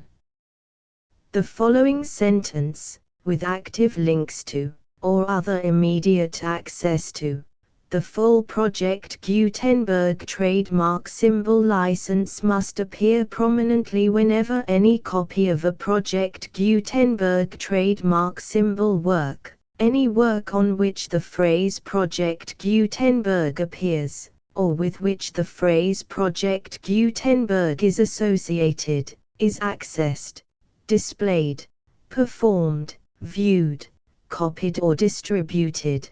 This ebook is for the use of anyone anywhere in the United States and most other parts of the world at no cost and with almost no restrictions whatsoever. You may copy it, give it away or reuse it under the terms of the Project Gutenberg license included with this ebook or online at www.gutenberg.org. If you are not located in the United States, you will have to check the laws of the country where you are located before using this ebook. 1.e.2.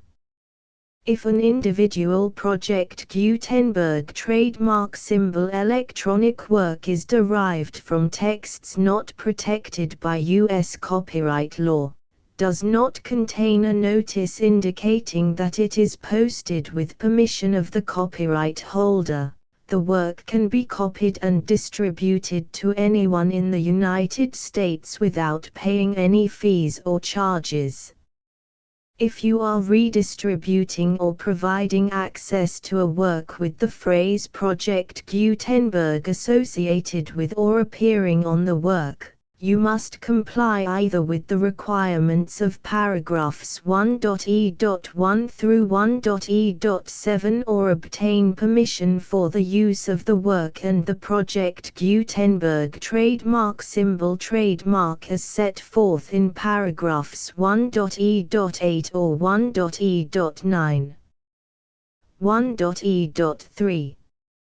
If an individual Project Gutenberg trademark symbol electronic work is posted with the permission of the copyright holder, your use and distribution must comply with both paragraphs 1.e.1 through 1.e.7 and any additional terms imposed by the copyright holder.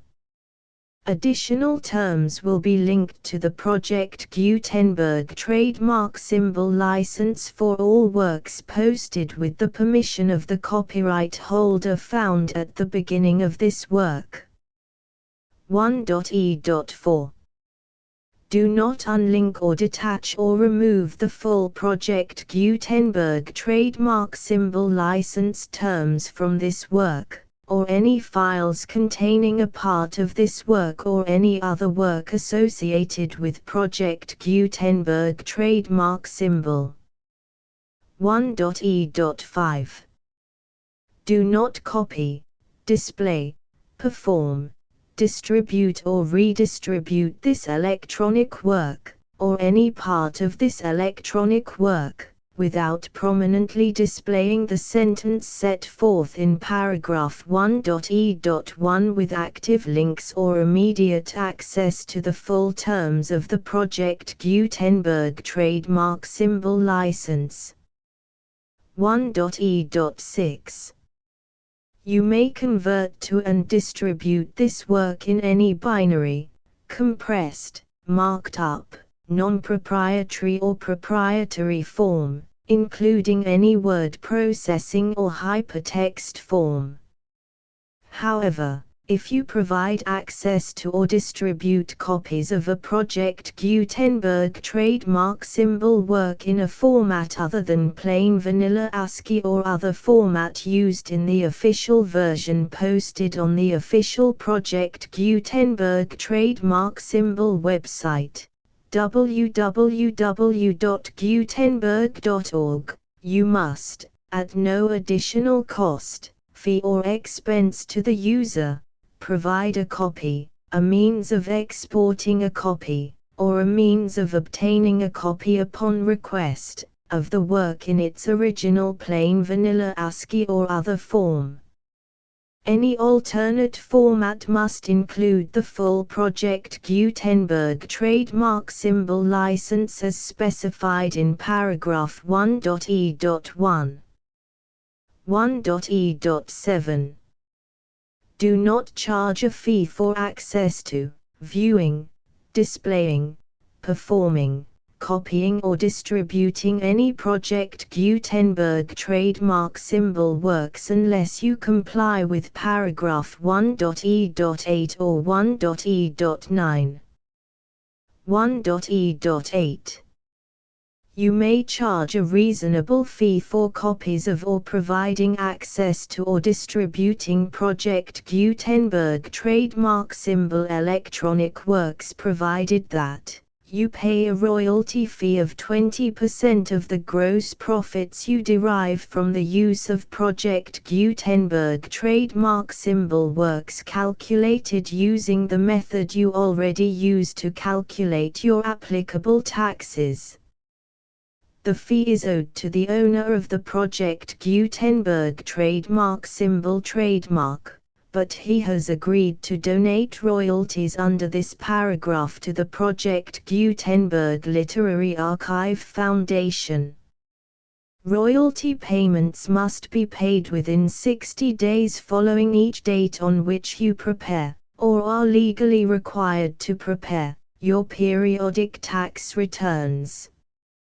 Royalty payments should be clearly marked as such and sent to the Project Gutenberg Literary Archive Foundation at the address specified in Section 4, Information about donations to the Project Gutenberg Literary Archive Foundation.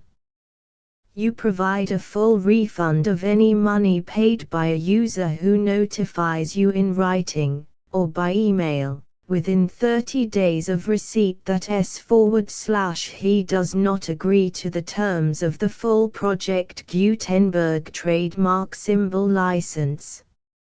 You must require such a user to return or destroy all copies of the works possessed in a physical medium and discontinue all use of and all access to other copies of Project Gutenberg trademark symbol works. You provide, in accordance with paragraph 1.f.3, a full refund of any money paid for a work or a replacement copy, if a defect in the electronic work is discovered and reported to you within 90 days of receipt of the work. You comply with all other terms of this agreement for free distribution of Project Gutenberg trademark symbol works. 1.e.9. If you wish to charge a fee or distribute a Project Gutenberg trademark symbol electronic work or group of works on different terms than are set forth in this agreement, you must obtain permission in writing from the Project Gutenberg Literary Archive Foundation, the manager of the Project Gutenberg trademark symbol trademark. Contact the Foundation as set forth in Section 3 below. 1.f1.f.1. Project Gutenberg volunteers and employees expend considerable effort to identify, do copyright research on, transcribe and proofread works not protected by U.S. copyright law in creating the Project Gutenberg trademark symbol collection. Despite these efforts, Project Gutenberg trademark symbol electronic works, and the medium on which they may be stored, may contain defects such as, but not limited to, incomplete, inaccurate or corrupt data, transcription errors, a copyright or other intellectual property infringement, a defective or damaged disk or other medium, a computer virus, or computer codes that damage or cannot be read by your equipment. 1.f.2 Limited warranty, disclaimer of damages, except for the right of replacement or refund described in paragraph 1.f.3. The Project Gutenberg Literary Archive Foundation, the owner of the Project Gutenberg trademark symbol trademark, and any other party distributing a Project Gutenberg trademark symbol electronic work under this agreement, disclaim all liability to you for damages, costs and expenses, including legal fees. You agree that you have no remedies for negligence, strict liability, breach of warranty or breach of contract except those provided in paragraph 1.f.3. You agree that the Foundation, the trademark owner, and any distributor under this agreement will not be liable to you for actual, direct, indirect, consequential, punitive or incidental damages even if you give notice of the possibility of such damage. 1.f.3 Limited right of replacement or refund. If you discover a defect in this electronic work within 90 days of receiving it, you can receive a refund of the money, if any, you paid for it by sending a written explanation to the person you received the work from.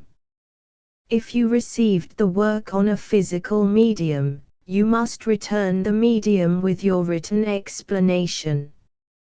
The person or entity that provided you with the defective work may elect to provide a replacement copy in lieu of a refund.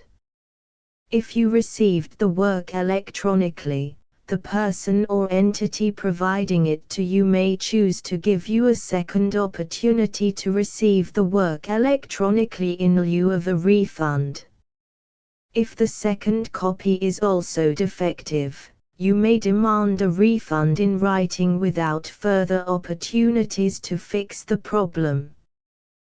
1.f.4 Except for the limited right of replacement or refund set forth in paragraph 1.f.3, this work is provided to you as is, with no other warranties of any kind, express or implied, including but not limited to warranties of merchantability or fitness for any purpose.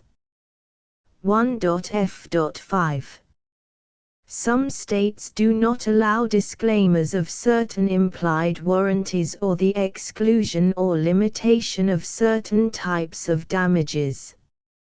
If any disclaimer or limitation set forth in this agreement violates the law of the state applicable to this agreement, the agreement shall be interpreted to make the maximum disclaimer or limitation permitted by the applicable state law. The invalidity or unenforceability of any provision of this agreement shall not void the remaining provisions. 1.f.6 Indemnity. You agree to indemnify and hold the Foundation, the trademark owner, any agent or employee of the Foundation, anyone providing copies of Project Gutenberg trademark symbol electronic works in accordance with this agreement, and any volunteers associated with the production, promotion and distribution of Project Gutenberg trademark symbol electronic works, harmless from all liability, costs and expenses, including legal fees, that arise directly or indirectly from any of the following which you do or cause to occur. A. Distribution of this or any Project Gutenberg trademark symbol work. B. Alteration, modification, or additions or deletions to any Project Gutenberg trademark symbol work, and C. Any defect you cause. Section 2. Information about the mission of Project Gutenberg trademark symbol. Project Gutenberg trademark symbol is synonymous with the free distribution of electronic works in formats readable by the widest variety of computers, including obsolete, old, middle-aged and new computers. It exists because of the efforts of hundreds of volunteers and donations from people in all walks of life. Volunteers and financial support to provide volunteers with the assistance they need are critical to reaching Project Gutenberg trademark symbol's goals and ensuring that the Project Gutenberg trademark symbol collection will remain freely available for generations to come. In 2001, the Project Gutenberg Literary Archive Foundation was created to provide a secure and permanent future for Project Gutenberg trademark symbol and future generations. To learn more about the Project Gutenberg Literary Archive Foundation and how your efforts and donations can help, see sections 3 and 4 and the Foundation information page at www.gutenberg.org. Section 3. Information about the Project Gutenberg Literary Archive Foundation. The Project Gutenberg Literary Archive Foundation is a non-profit 501(c)(3) educational corporation organized under the laws of the state of Mississippi and granted tax-exempt status by the Internal Revenue Service. The Foundation's IN or Federal Tax Identification Number is 64-6221541. Contributions to the Project Gutenberg Literary Archive Foundation are tax-deductible to the full extent permitted by U.S. federal laws and your state's laws. The Foundation's business office is located at 809 North 1500 West, Salt Lake City, UT 84116, 801-596-1887. Email contact links and up-to-date contact information can be found at the Foundation's website and official page at www.gutenberg.org/contact section 4. Information about donations to the Project Gutenberg Literary Archive Foundation. Project Gutenberg trademark symbol depends upon and cannot survive without widespread public support and donations to carry out its mission of increasing the number of public domain and licensed works that can be freely distributed in machine-readable form accessible by the widest array of equipment, including outdated equipment.